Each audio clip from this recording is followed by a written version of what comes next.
How can we be strong? Sasa unakuwaje hodari? We become strong Tunakuwa hodari by knowing the word.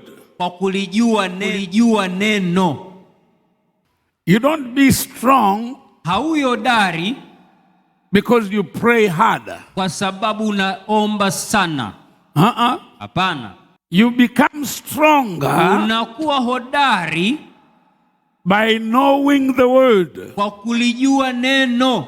Jesus conquered the devil Yesu alimshinda adui Ibilisi not by prayer, sio kwa maombi, by the word. kwa neno.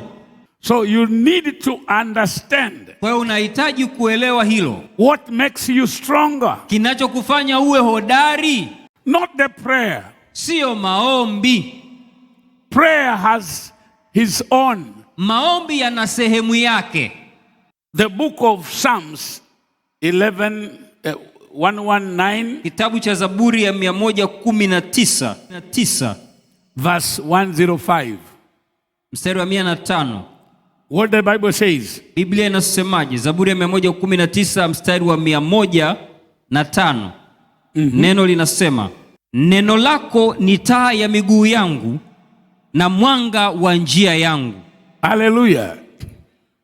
The word helps you to know. Kwa hiyo neno linakusaidia wewe kuelewa. You understanding. Neno linakupa ufahamu. Where to go. Wapi pa kwenda.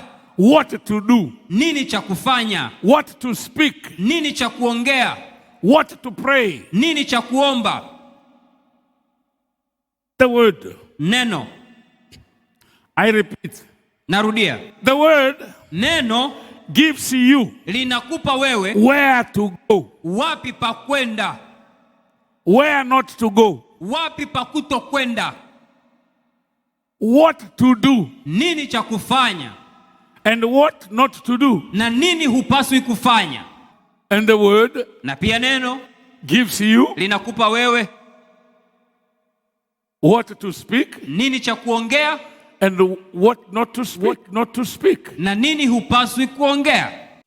Hii ni Fata TV.